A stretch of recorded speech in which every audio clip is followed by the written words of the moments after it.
الان برو رندوم از یکی از همین جوونا که تو خیابون دارن بغل من رد میشم، برو بپرس نخست وزیرت کیه. نمیدونن، اکثرشون اصلا اطلاعات این مدلی ندارن اصلا. ولی حالا برو یه جوون ایرانی پیدا کن، از یه جوون ایرانی بپرس تفاوت صدای ریز پرنده و جنگنده و پدافند چیه. دقیق به توضیح میده جوون ایرانی.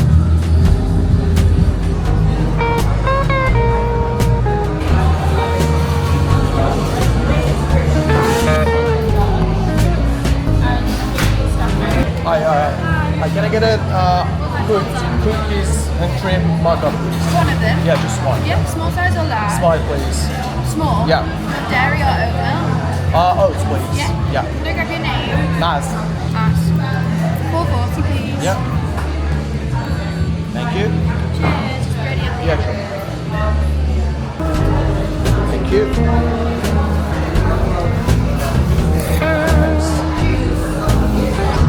اینم اصلا واسه گلوم خوب نیست، یخیه، ولی چون تازه اومده گفتم تستش کنم ببینم چجوریه. عرضم به حضورتون که 2 سال من اومدم منچستر، 2 سال تو انگلیس دارم زندگی میکنم و عین این 2 سال واقعا تلاش کردم که کلا خودمو بزنم به بیخیالی، یعنی کلا دور کنم خودمو از همه اتفاقایی که تو ایران میفته، مثل همه مردم اینجا که دارن شاد و خیلی خفن زندگی میکنن زندگی کنم، قاطی فرهنگشون بشم و اصلا اتفاقایی که تو ایران میفته عین خیالم نباشه. خیلی تلاشامو کردم که این اتفاق بیفته، ولی بعد این قضیه جنگ 12 روزه فهمیدم بابا ایرانی چه داخل ایران باشه چه خارج از ایران باشه، این اتفاقا و این مسائل و این دراماها همش مثل یه وصله آویزونه بهش، هر جا بره دنبالش میاد. خانوادت هست، خاکت هست، اصالتت هست، به هر حال فامیلات هستن، اصلا نمیشه بی خیالش شد. هر جا بری نگرانی، هر جا بری دغدغه‌شو داری، با شادی شادی، با غمش غمگینی. ببین چون شما تو کشوری داری زندگی میکنی، خانوادت داره تو کشوری زندگی میکنه که رد پاش تو تمام خاورمیانه هست. من تلاش کردم که بی خیال بمونم، بی تفاوت بمونم، ولی نتونستم اصلا.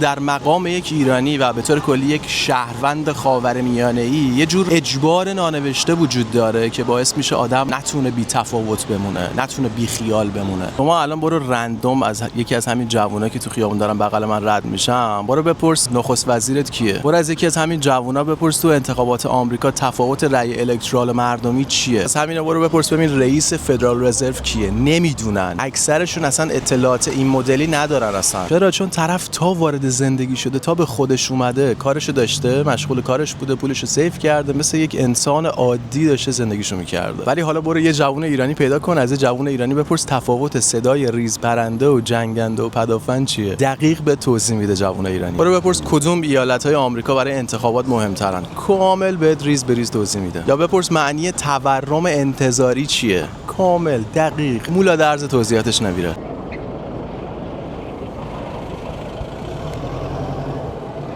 دلیل این تفاوته میدونی چیه؟ بیشتر به خاطر اینه که کشوری که ما داریم ازش میایم توی 3 بخش اساسی تلاطم شدید داره. کشوری که خانوادت الان تو توش زندگی میکنه توی 3 بخش اساسی تلاطم شدید داره. به خاطر اینه که نمیتونی بی خیال بشی. اون 3 بخش چیه؟ اقتصاد، سیاستت و امنیتته که اینا مستقیم روی زندگیت و کیفیت زندگیت اثر داره. قیمت دلار، بنزین، نون، اینترنت، همه اینا به مسائل اقتصادی و تنش‌های منطقه‌ای و اینجور مسائل ربط داره، وابسته است.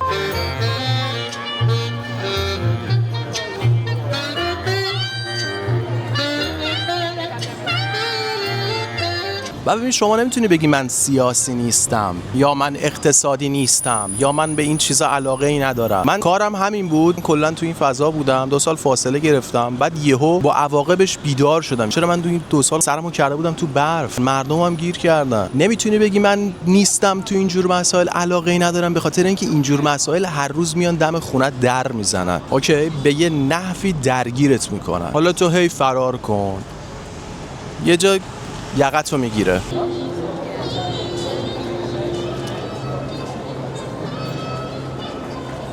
شما این نسل ما ایرانی‌ها با چی سر کرده؟ اول کودتا، بعد انقلاب، بعد جنگ، بعد تحریم، بعد توافق، دوباره تحریم و این جنگ 12 روزه. مردم ایران، ما ایرانی‌ها همیشه خدا، چه در داخل ایران چه در خارج ایران، همیشه خدا با اتفاقای بزرگ زندگی کردیم. بنابراین آگاهی از اخبار و اتفاقایی که داره میفته و کشورت و ملیتت رو درگیر میکنه به نوعی آگاهی از آینده خودته. هیچ فرقی هم نمیکنه که شما تو ایران زندگی میکنی یا خارج از ایران داری زندگی میکنی. کسی که ندونه توی کشورش داره چی میگذره و هیچ تحلیلی، هیچ ایده ای از این که چه اتفاقایی الان داره تو کشورش میفته نداشته باشه، یه روزی وقتی در خواب ناز هست، یه روزی وقتی در آرامش خوابیده، عواقب این اتفاقا میاد در خونش در میزنه.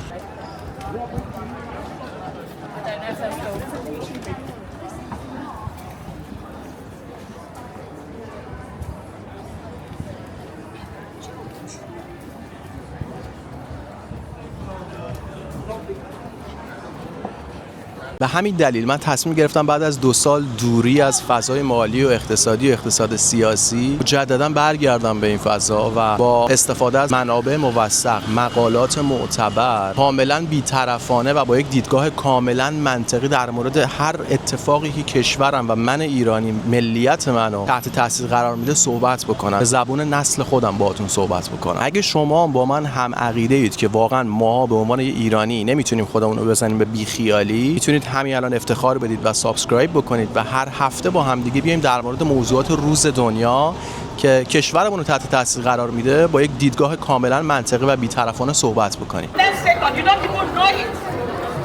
So now I'm telling you, come to the one that knows your end. He knows the beginning of your life and the end of your life. He knows exactly what will happen to you and to your loved ones and to your generations. He's the Alpha and Omega, the beginning and the end of all things. All things were created by Him and for Him.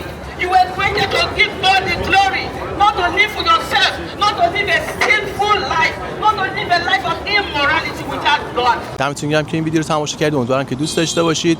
آینده روشنه، انقدر روشن که چشام میزنه، به خاطر همین عینک آفتابی زدم.